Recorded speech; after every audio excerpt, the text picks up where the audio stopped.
राजस्थान के मुख्यमंत्री अशोक गहलोत जी हैं, हमारे संगठन के प्रभारी श्री के.सी. वेणुगोपाल जी हैं और हमारे राजस्थान के प्रभारी श्री अजय माकन जी हैं। आज जैसा कि आप जानते हैं, आप बैठ जाइए पीछे प्लीज।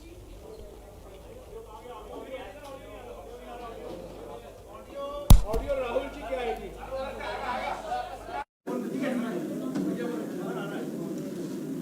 जैसा कि आप जानते हैं, आज दिल्ली में और हर एक राज्य में विशाल प्रदर्शन का आयोजन किया है कांग्रेस पार्टी ने मोदी सरकार की आर्थिक नीतियों के खिलाफ। बढ़ती हुई महंगाई, चिंताजनक बेरोजगारी और मूर्खतापूर्ण लगाई हुई जीएसटी, इसके बारे में राहुल गांधी जी आपके साथ बात करेंगे। Rahul Gandhi ji. Namaskar. How are you enjoying the onset of dictatorship in India? Are you enjoying it? लोकतंत्र की जो मौत हो रही है, उसके बारे में क्या लगता है आपको? क्या महसूस हो रहा है कि जो इस देश ने 70 साल में बनाया,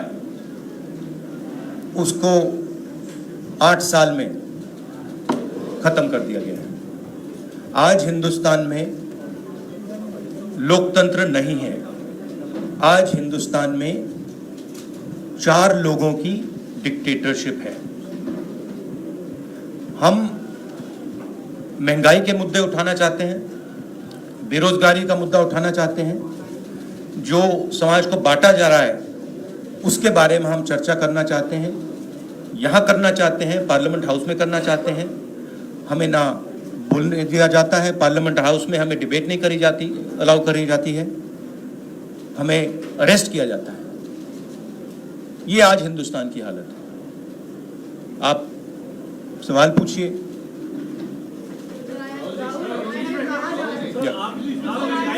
In English. Look, what we are witnessing is the death of democracy. That's what India is witnessing. What India has built, brick by brick, starting almost a century ago, is basically being destroyed in front of your eyes. All of you know it. The whole of India knows it. Anybody who stands against this idea of the onset of dictatorship, doesn't matter who he is, where he comes from, which state, which religion, male, female, he is viciously attacked, put in jail, arrested, beaten up. One second. The idea is that people's issues, whether they are price rise, unemployment, violence in society, people's issues must not be raised. That is the sole agenda of the government. And the government is being run to protect the interest of 4 or 5 people, and the government, this dictatorship is being run in the interest of 2 or 3 small business, big business people by 2 people. एक minute. अरे ऐसे था, एक minute. Ashok जी कुछ बोलेंगे।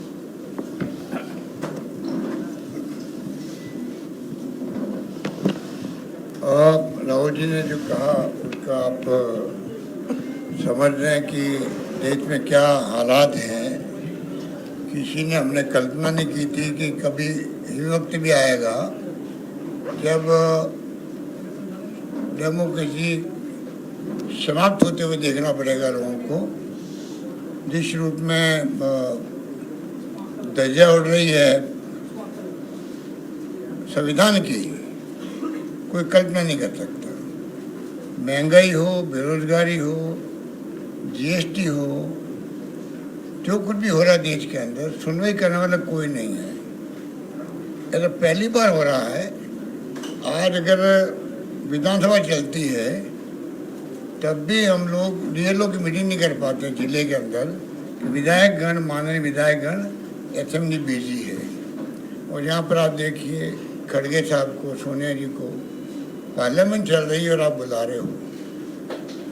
इसलिए मैंने उस वक्त कहा था कि ईडी का आतंक है देश के अंदर, आतंक है। ED, income tax, CBI Rahul ji के नेतृत्व में हम लोग गए थे वहाँ सीबीआई के दफ्तर के बाहर रात को 2 बजे 2:30 बजे। आज तक सुना था कि सीबीआई छापे डालती है पुलिस पर, पहली बार पुलिस छापा डाल रही थी सीबीआई पर। तो देश में जो कुछ हो रहा है वो खतरनाक खेल हो रहा है, डेमोक्रेसी खत्म हो रही है। अब समय आ गया है कि जनता को भी आगे आना पड़ेगा। आंदोलन कांग्रेस कर रही, विपक्षी पार्टियां कर रही है, जहाँ जिनको शूट करे वो साथ दे, वरना खुद के जो सामाजिक संगठन है, एनजीओ है, एक्टिविस्ट है, उनको भी कोई न कोई तरीके से सरकार के खिलाफ खड़ा होना पड़ेगा। मैं निवेदन करना चाहता हूँ। आज जो ये आह्वान किया गया पूरे देश भर के अंदर, लोगों को महसूस हो रहा है कि कितनी भारी महंगाई है, बेरोजगारी से हाहाकार मचा हुआ है युवाओं के अंदर, जीएसटी का जो नए कारनामे हो रहे हैं रोज के रोज, वो आप देख रहे हो। तो समय आ गया कि मीडिया को भी हिम्मत दिखानी पड़ेगी। जब जनता आगे आ रही है, मीडिया हिम्मत नहीं दिखा सकती, जनता आगे आ रही है, उसी प्रकार से मीडिया के मालिकों के ऊपर जो दबाव है इनकम टैक्स का, ईडी का, सीबीआई का, उसको भी छोड़ना पड़ेगा। नेशनल हेराल्ड भी अखबार है वो, जब अगर एक न्यूज़पेपर पे हमला हो सकता है तो कभी किसी पे भी हो सकता है। दिमाग में रखिए बात को। आज मीडिया के सामने बहुत बड़ा चुनौती है कि वो बोल नहीं पा रहा है, बोलना चाहिए उसको। राहुल जी ठीक कह रहे हैं, वो हिम्मत नहीं दिखा पा रहा है, हिम्मत अब नहीं दिखाएंगे। तो एक बात मैं कह के अपनी बात समाप्त कर देता हूँ। जो आपके मेरी बातें कहने मेरे पास बहुत सारी, पर राहुल जी बैठे हैं, तो मैं खाली एक बात आपको कह के अपनी बात समाप्त करना चाहता हूँ। जो मार्टिन लिनोमन ने कहा था,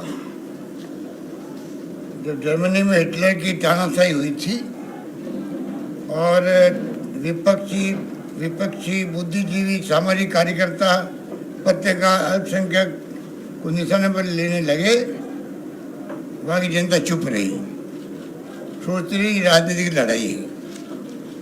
45 में जब जर्मनी हिटलर की तानाशाही चलने के कारण पूरा बर्बाद हो गया जर्मनी, वहाँ के लोगों को बहुत पछताना पड़ा। अगर समय रहते हुए लोकतंत्र के लिए आवाज़ उठाई जाती तो शायद देश बर्बाद नहीं होता। बाकी तो आगे बातें कहने को बहुत सारी है, उन्होंने बहुत सारी बातें कही है। कहने का मतलब आज अगर चुप रहेंगे तो हमें इतिहास माफ़ नहीं करेगा, ये मैं कहना चाहता हूँ, निवेदन करता। एक बात कह के मैं फिर बात खत्म करता हूँ। पंडित नेहरू और जो जमाना था उस जमाने का, उनको मैं याद दिलाना चाहता हूँ मोदी जी को और इनके आरएसएस के इनके आकाओं को। राष्ट्रीय ध्वज जो है, एक पैरा पढ़ के मैं बात करूँगा। हिंदुस्तान के राष्ट्रीय झंडे को अभी मैंने फहराया है, पंडित नेहरू कह रहे हैं, अभी मैंने फहराया है 29 के अंदर, मतलब पहली बार मैंने फहराया था। इस झंडे का क्या मतलब है? ये हिंदुस्तान की आज़ादी के प्रतीकों में से एक है, ये हिंदुस्तान की एकता का प्रतीक है। लेकिन याद रखिए, जब किसी मुल्क का झंडा फहराया जाता है तो वह फिर तब तक नहीं झुकने दिया जाता है जब तक कि मुल्क के अंदर एक भी आदमी जिंदा रहता है, एक भी आदमी जिंदा रहता है। आज आप लोग इस मौके पर इकट्ठे हुए हैं जबकि राष्ट्रीय कांग्रेस अपना सबसे ज़्यादा महत्वपूर्ण अधिवेशन कर रही है और मुल्क की आज़ादी के लिए लड़ी जाने वाली लड़ाई में एक बड़ा कदम आगे बढ़ाने जा रही है, पंडित नेहरू कह रहे हैं। आज जबकि आपने एक झंडा फहराया है, क्या आपके अंदर इस संकल्प की आग नहीं झलक रही है कि इसे झुकने नहीं दिया जाएगा? मैं चाहता हूं कि आप ये प्रण करें, इस झंडे की हिफाजत करने की पूरी ताकत आप में रहेगी और यह कि आज़ादी की खातिर आप अपनी जान को कुर्बान करने देने के लिए तैयार रहेंगे। जिस झंडे के नीचे आज हम खड़े हैं, जिसको आपने अभी सलामी दी है, वह किसी एक जमात का नहीं है, ये एक देश का झंडा है। अब तक अगर आपने किसी खास जमात के लिए मुल्क को नुकसान पहुंचाते हुए काम किया है तो आप गलती पर थे। वे सभी लोग जो आज इस झंडे के नीचे खड़े हैं हिंदुस्तानी है, ना हिंदू है ना मुसलमान है, बल्कि हिंदुस्तानी है। जिन स्वयंसेवकों ने आज इस झंडे को सलामी दी है उन्हें इसकी इज्जत रखने के लिए अपनी जान तक देने के लिए तैयार रहना होगा। एक बार फिर याद रखिए कि जब तक अब जबकि ये झंडा फहराया जा चुका है, ये तब तक नहीं झुकने पाए जब तक कि एक भी हिंदुस्तानी मर्द, औरत या बच्चा हिंदुस्तान में रहता है। आप बताइए, 29 के अंदर पंडित नेहरू ने पहली बार झंडा फहराया था। अमृत महोत्सव मना रहे हैं, पिछले साल में कभी झंडे की बात की इन लोगों ने? उपलब्धि पिछले साल में किसकी कोई बात हो रही है उसकी? आप क्या चाहते हैं, देश को किस दिशा में लेना चाहते हो? धीरे धीरे देश समझ रहा है। इसलिए मैं कहना चाहूँगा, जो समस्या हमारे सामने चुनौती भरी है, हम सबको आगे आना पड़ेगा। मेरा निवेदन यही है। धन्यवाद। एक minute Siddharth, one by one. और डेमोक्रेसी में जो भी टूल्स होते हैं किसी इशू को उठाने के लिए, आपने संसद में चर्चा करा दी, सरकार के कई लोगों ने बोला, उन्होंने महंगाई है मानने से इनकार कर दिया, आपने गांधी जी की प्रतिमा के सामने प्रोटेस्ट कर लिया, आप सड़क पर हैं। क्या वजह आपको लगती है कि सरकार प्रेशराइज नहीं हो, सरकार के ऊपर दबाव नहीं बन रहा है? क्या इसलिए कि वो चुनाव जीत जाते हैं? क्या इसलिए कि जनमत उनके साथ है? क्यों प्रेशर नहीं पड़ रहा है? करेक्टिव मेजर्स क्यों नहीं ले रही गवर्नमेंट? जैसे मैंने पहले कहा, जो ऑपोजिशन डेमोक्रेसी में, लोकतंत्र में लड़ती है, वो इंस्टीट्यूशंस के बल पे लड़ती है। मतलब जो देश का लीगल स्ट्रक्चर होता है, जुडिशल स्ट्रक्चर होता है, जो देश का इलेक्टोरल स्ट्रक्चर होता है, जो देश की मीडिया होती है, उसके बल पर ऑपोजिशन खड़ी होती है। वो सब जो इंस्टीट्यूशंस हैं, वो सब के सब सरकार को पूरा सपोर्ट दे रहे हैं। क्यों? क्योंकि सरकार ने अपने लोग इंस्टीट्यूशंस के अंदर बैठा रखे हैं। हिंदुस्तान का आज हर इंस्टीट्यूशन इंडिपेंडेंट नहीं है। हिंदुस्तान का हर इंस्टीट्यूशन आज आरएसएस के कंट्रोल में है। आरएसएस का एक व्यक्ति हर इंस्टीट्यूशन में बैठा है। तो हम एक राजनीतिक पार्टी से नहीं लड़ रहे हैं, हम हिंदुस्तान के पूरे इंफ्रास्ट्रक्चर के खिलाफ लड़ रहे हैं। जब हमारी सरकार होती थी, इंफ्रास्ट्रक्चर न्यूट्रल रहता था, हम इंफ्रास्ट्रक्चर को कंट्रोल नहीं करते थे। 2 राजनीतिक पार्टियों की लड़ाई होती थी, 3 राजनीतिक पार्टियों की लड़ाई होती है। आज इंफ्रास्ट्रक्चर सरकार का पूरा एक पार्टी के साथ है। फाइनेंशियल इंफ्रास्ट्रक्चर उनके साथ है। अगर कोई दूसरी पॉलिटिकल पार्टी को सपोर्ट करना चाहे, उस पर ईडी लगा दी जाती है, सीबीआई लगा दी जाती है, धमकाया जाता है, डराया जाता है। तो फाइनेंशियली मोनोपोली है बीजेपी की, आरएसएस की, इंस्टीट्यूशनली मोनोपोली है। इसीलिए ऑपोजिशन इफेक्टिवली, अग्रेसिवली खड़ी हो रही है, बट इंपैक्ट जो होना चाहिए वो दिख नहीं रहा है। सिद्धार्थ, एक मिनट सिद्धार्थ। सर, आप पार्लियामेंट में जब वाइसराइज पर चर्चा हो रही थी, वित्त मंत्री ने रिप्लाई दिया और कहा कि ये माना कि हाँ महंगाई है, लेकिन उतनी नहीं है जितनी यूपीए सरकार की वक्त थी। 7% इन्फ्लेशन रेट है, लेकिन this is just complete nonsense. आज सबसे ज्यादा अनएम्प्लॉयमेंट हिंदुस्तान में, महंगाई बढ़ती जा रही है, गैस सिलेंडर की प्राइसेस बढ़ती जा रही हैं। पता नहीं, शायद मतलब फाइनेंस मिनिस्टर को मतलब ये आंकड़े दिख ही नहीं रहे हैं, या उनको बताया गया है कि बस बोलते जाइए, बट ये रियलिटी नहीं है। आप किसी भी कस्बे में चले जाइए, किसी भी गांव में चले जाइए, किसी भी शहर में चले जाइए, पूछिए महंगाई की क्या हालत है, आपको बताएंगे कि सबसे ज्यादा आज महंगाई है। तो देखिए, रियलिटी एक है और परसेप्शन एक बनाया जाता है, ठीक है। कहते हैं स्टार्टअप इंडिया, ठीक है, पूरा ट्रांसफॉर्मेशन कर दिया। आप मुझे दिखाओ स्टार्टअप इंडिया है कहां?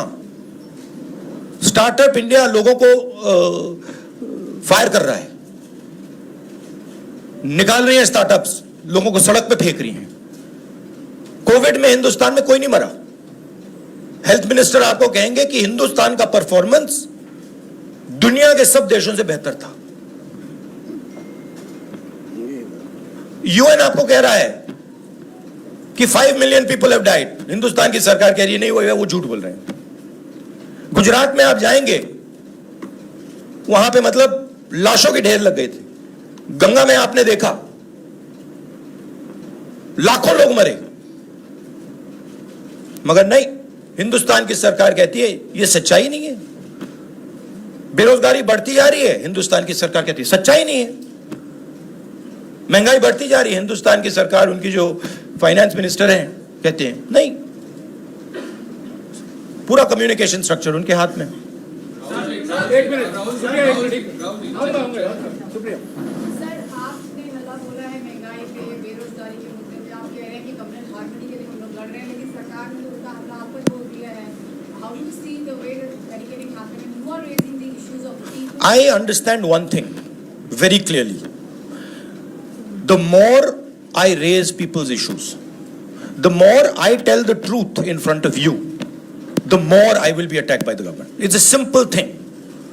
जितना मैं सच्चाई बोलूंगा उतना मेरे ऊपर आक्रमण होगा। मेरी प्रॉब्लम यह है कि मैं सच्चाई बोलता हूं, मैं डरता नहीं हूं, तो मैं अपना काम करूंगा, लोकतंत्र के लिए खड़े होने का काम करूंगा, महंगाई का मुद्दा उठाने का काम करूंगा, बेरोजगारी का मुद्दा उठाने का काम करूंगा, और मेरे ऊपर और आक्रमण होंगे। यह सच्चाई है। राहुल जी, आपने कहा कि और जो धमकाता है वो डरता है। ये बात आप समझ लीजिए, जो डरता है वो धमकाता है। सर आपने कहा किससे डरते हैं? जो आज हिंदुस्तान की हालत है उससे डरते हैं। जो उन्होंने वायदे किए थे, जो उन्होंने पूरे नहीं किए, उससे डरते हैं। महंगाई से डरते हैं, बेरोजगारी से डरते हैं, जनता की जो शक्ति है उससे डरते हैं। क्यों डरते हैं? क्योंकि झूठ बोलते हैं। 24 घंटा ये लोग झूठ बोलते हैं। बेरोजगारी नहीं है, प्राइस राइज नहीं है, चाइना नहीं आया। आपने कहा कि राजनीतिक दल को डराने की कोशिश सरकार के द्वारा होती है। वो डराने की कोशिश तो आपको, सोनिया जी को, कांग्रेस पार्टी को भी हो रही है। उस डर को किस तरीके से मुकाबला करेंगे? डर है ही नहीं, मुकाबला करने की क्या जरूरत है ही नहीं डर। किस चीज से डरना? डर नहीं। एक मिनट, मौसम मैं आ रहा हूँ। राहुल, ये लगातार कहा जा रहा है कि महंगाई बहाना है, दरअसल आप लोग का निशाना ईडी है। और दूसरा, एक तरफ जहां आप लोग बाहर सड़कों पर उतरे हुए, संसद के भीतर एक तस्वीर देखी गई जहां पर, जिसकी शिकायत भी आपने स्पीकर से की, सोनिया गांधी के साथ स्मृति ईरानी जिस तरह से पेश आई, उसको लेके आपने शिकायत की, तो उस पर आपकी क्या टिप्पणी है? क्या ये भी देखिए, एक बात मैं आपसे कहना चाहता हूं, मैंने पहले भी कह दिया। मैं इस बात को समझता हूं कि जितना भी मैं जनता की इश्यूज को उठाऊंगा, जितनी भी महंगाई की बात करूंगा, अनएम्प्लॉयमेंट की बात करूंगा, कम्युनल हार्मनी की बात करूंगा, उतना मेरे ऊपर आक्रमण होगा। और मुझे अच्छा लगता है क्योंकि मैं आक्रमण से सीखता हूं। तो जितना भी है मेरे ऊपर आक्रमण करेंगे, मुझे फायदा होता है। I get great joy when my political opponents attack me. They are not able to understand this. I get great happiness. अंदर से मुझे बहुत खुशी होती है। क्यों? क्योंकि मुझे अपने जो आइडियाज हैं, अपनी जो सोच है, अपनी जो विचारधारा है, वो और समझ आती है। मुझे बैटलफील्ड जो है वो और समझ आती है। लड़ाई क्यों हो रही है मुझे वो समझ आता है, और उससे मुझे बहुत बहुत खुशी होती है। एक मिनट, आप एक काम कीजिए, अगर आपको मौका मिले, जो ईडी ऑफिसर्स ने मुझे इंटेरोगेट किया उनसे आप जाके बात कीजिए, वो आपको बता देंगे क्या हुआ उस कमरे में। No supplementary. माइनस न्यूज एजेंसी से मेरा सवाल है कि आखिर क्या मजबूरियां कांग्रेस पार्टी के सामने है कि आपको हर चीज पर साबित करना पड़ रहा है, चाहे वो झंडे को लेकर हो, महंगाई को लेकर हो, या कोई भी अन्य मुद्दा हो। कांग्रेस पार्टी को जनता के सामने ऐसा क्या मजबूरी? कांग्रेस पार्टी को नहीं, हिंदुस्तान में कोई भी व्यक्ति, किसी भी पार्टी का, non political, political, film star, कोई भी अगर सरकार के खिलाफ कुछ बोलता है, उस पे हिंदुस्तान के सारे इंस्टीट्यूशन का वजन पड़ जाता है। यह कांग्रेस पार्टी की बात नहीं है। मैंने जो यहां शुरुआत की, और देश को शायद यह समझ नहीं आ रही है और आएगी बात, लोकतंत्र आज हिंदुस्तान में नहीं है, खत्म हो गया है। democracy is now a memory in India. It is nothing more. And there are consequences to this. You will see there are going to be devastating consequences to this. Because the people of India are not just going to keep quiet. Rahul ji, मौसमी ने जो सवाल पूछा था, पहला सवाल वही मैं दोहराना चाहता हूँ। आपके पॉलिटिकल ओपोनेंट्स मेनली नए सवाल पूछे थे। मल्टीपल बीजेपी लीडर्स का सबने उसका जवाब नहीं आया था सर। किसका नहीं जवाब है? मल्टीपल बीजेपी लीडर्स का आरोप है कि महंगाई सिर्फ बहाना है, क्योंकि आपसे और मिसेस गांधी से मेरी क्वेश्चनिंग कर दी, इसलिए आप लोग इतना बड़ा हुआ है। नहीं, question all you want. Question all you want. Right? There is absolutely nothing there. Everybody knows it.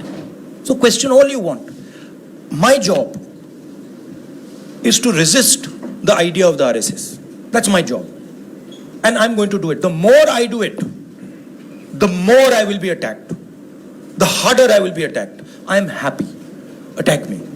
हाँ रंजीता, राहुल जी, आपने कहा आप हर तरह के अटैक के लिए तैयार हैं। अभी हम जब रिपोर्टिंग कर रहे थे तो आपकी कार्यकर्ता आपसे एक मांग कर रहे हैं कि आप एक बार फिर राष्ट्रीय अध्यक्ष की कुर्सी पर आप आ जाएं। देखिए, ये प्रेस कॉन्फ्रेंस आप डिस्ट्रैक्ट करने की कोशिश मत कीजिए, ठीक है? सीधी सी बात है।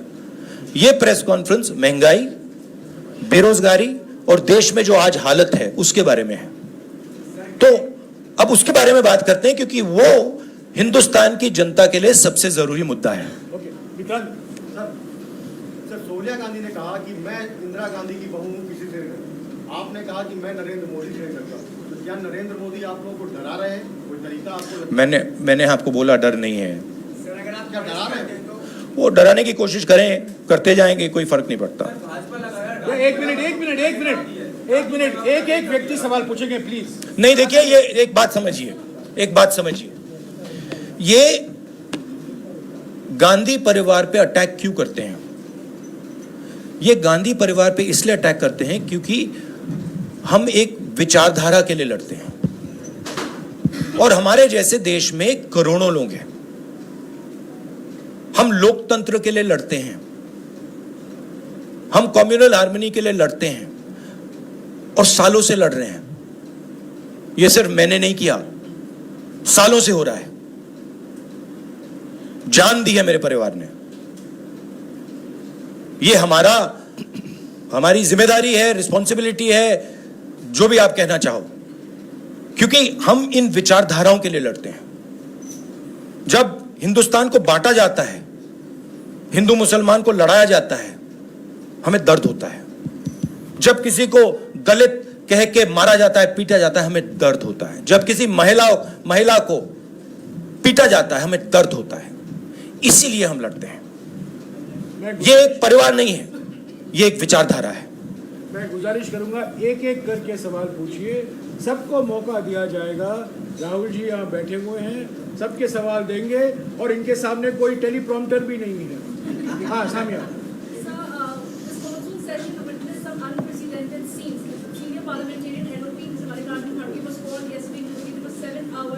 Many MPs who were raising the issue of the price rise were suspended as well. The government says that the opposition isn't serious to discuss it in the floor of the House. They only create disruption.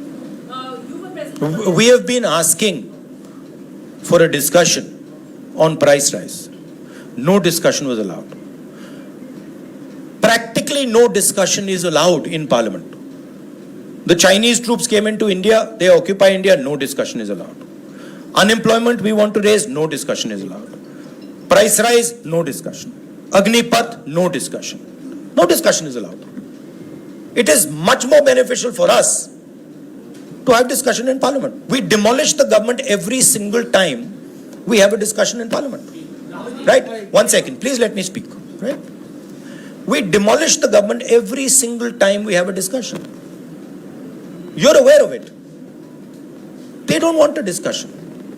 They can't face a discussion. That's the truth. And this is not only a Congress issue.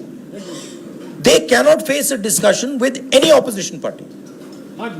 जी आप कह रहे हैं कि बेरोजगारी महंगाई के मुद्दे पर हम लड़ रहे हैं। बीजेपी ये कहती है कि लोकतंत्र में चुनाव सबसे अच्छा तरीका होता है जब जनता तय करती है वो किसकी। हाँ, हिटलर भी चुनाव जीत के आया था। चुनाव हम जीत रहे हैं। बीजेपी हाँ, हिटलर भी चुनाव जीत जाता था। हिटलर चुनाव कैसे जीतता था? हिटलर चुनाव ऐसे जीतता था कि जर्मनी के पूरे इंस्टीट्यूशंस उसके हाथ में थे, उसके पास एसए थी, पैरामिलिट्री फोर्स थी, उसके पास पूरा का पूरा ढांचा था।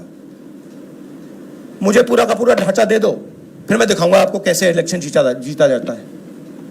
एक मिनट हो गया। You see, please understand. What? नहीं वो अलग है। Sunil, Sir, you were saying about your family and your fight and you're fighting for an ideology. Some would ask that Mr. Rahul Gandhi should now take over the leadership of the Congress party and fight for this, especially when you're talking about price rise. Sunil, he has already answered that question. He has said that this. Sunil, please refer to the earlier answer. हाँ जी। सिद्धांत जी, I will please refer to that one. It is there. आपने पूछ लिया। You can look at the video. First round में सबको मौका देना। You can look at the video nicely, and it's all there. Sunil, no supplementary please. हाँ please. Rahul, जब लोकसभा में बहस हुई थी तो निर्मला सीतारमण ने कहा था मैक्रो इकोनॉमिक फंडामेंटल्स हमारे परफेक्ट हैं, इसलिए श्रीलंका से अगर I think the macroeconomic fundamentals that she's talking about is something else. I don't think the finance minister has any understanding of what is going on in the economy of India. Zero understanding, right? She is there as a mouthpiece. She has absolutely no understanding. हाँ जी। If she had understanding, we would not be in the situation we're in, right? The entire job creation system of India has been destroyed. Small and medium businesses have been wiped out.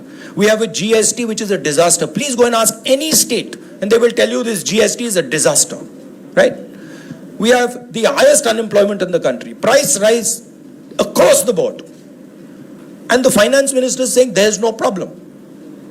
Fine. एक minute यार, एक तरीका है सवाल पूछने का। हाँ। आपको मौका दूंगा। आप उसको अटैक करते हैं, फिर आप चले जाते हैं पार्लियामेंट से बाहर और बीजेपी कहती है वो Congress is not participating in the discussion. Please refer to my earlier answer, which I had just given, about the importance of debate and how we are not allowed to debate in Parliament. हाँ या बोलिए। आज कांग्रेस जगह जगह प्रदर्शन करने की बात कर रही है, और अनुमति नहीं मिली, ऐसे में आप कैसा रहेगा, फिर आपकी ओर से क्या क्या प्रदर्शन? अब देखेंगे, हमारा काम विपक्ष का काम है। एक तरीका चलेगा नहीं चलेगा उसको हम टेस्ट करेंगे, दूसरा तरीका टेस्ट करेंगे, तीसरा तरीका टेस्ट करेंगे, मगर हम रेजिस्टेंस को नहीं छोड़ेंगे। हाँ जी। Last to question. आखिर में एक मिनट यार, एक मिनट सुनिए, रुक जाइए प्लीज। राहुल, आपने कहा कि विपक्ष को खत्म करने की कोशिश है, आपको डराया जा रहा है, अटैक किया जा रहा है, क्या इस बात का भी आपको अंदेशा है कि आपकी या सोनिया गांधी की गिरफ्तारी नहीं हो सकती? मैंने आपसे कहा आप जो भी करना चाहते हो करो, कोई फर्क नहीं पड़ता मुझे। It does not make me any difference. You have to understand this. You have to understand the culture I come from. It does not make me any difference. I will be the happiest person. हाँ जी। राहुल जी, विपक्ष जो है जैसे कि पश्चिम बंगाल में ममता जी विपक्ष में, महाराष्ट्र में एनसीपी आपके साथ है, लेकिन इस आंदोलन में आज आपके साथ नहीं है। इन्होंने कहा है ये प्रेस कॉन्फ्रेंस महंगाई, जीएसटी और आर्थिक मुद्दों पर सीमित है, और इसी पर अगर आपको सवाल है तो पूछिए। जी राहुल, आपने जिक्र किया कि विपक्ष की जो मजबूती होती है वो संस्थान होते हैं, इंस्टीट्यूशंस होते हैं। हमने अभी देखा कि पीएमएलए को लेकर जिस तरह से लगातार आप भी हमलावर हैं, पीएमएलए के जो प्रावधान थे उसके खिलाफ 242 याचिकाएं सुप्रीम कोर्ट ने दी, लेकिन सुप्रीम कोर्ट का एक आदेश आता है और उसके बाद भारतीय जनता पार्टी कहती है कि अब विपक्ष के नेताओं पर और ज्यादा सारे के सारे हिंदुस्तान के इंस्टीट्यूशंस आज आरएसएस बीजेपी के कंट्रोल में है, सारे के सारे, एक नहीं बचा है, सारे के सारे। तो जो ऑपोजिशन का आइडिया है, ऑपोजिशन के ऑर्गेनाइजेशंस नहीं, ऑपोजिशन के का जो आइडिया है उस पर आक्रमण हो रहा है। साथियों एक मिनट,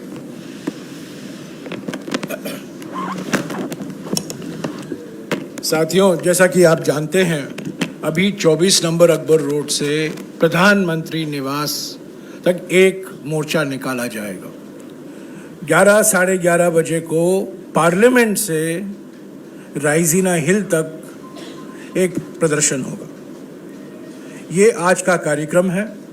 आज राहुल जी हमारे बीच में हैं। उन्होंने सभी सवालों का जवाब दिया है। एक तरफ एक व्यक्ति हैं जो बैठकर आपके सवालों का जवाब देते हैं, दूसरे तरफ एक व्यक्ति हैं जो 8 साल से एक भी प्रेस कॉन्फ्रेंस, एक भी प्रेस भेंट नहीं की है। एक तरफ एक व्यक्ति हैं जो बिना कोई कागज के आपके सवालों का जवाब दे रहे हैं, और दूसरे तरफ एक व्यक्ति है जो टेलीप्रॉम्प्टर जीवी हैं। तो ये आपको साफ दिखाई दे रहा है।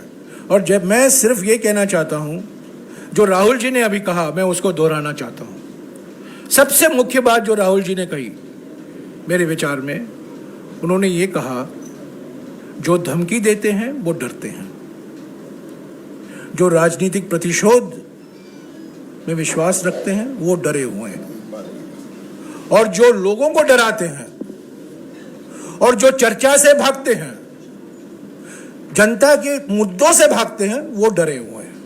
ये उनका मुख्य संदेश है। शुक्रिया। एक बात मुझे कहनी है कि आपने जो कहा कि राहुल गांधी भी पार्लियामेंट में आए। गांधी फैमिली जो है 32 साल से ना प्रधानमंत्री, ना मुख्यमंत्री, ना कोई पद पे रही है, तो मोदी जी क्यों डरते हैं? इसका जवाब दें।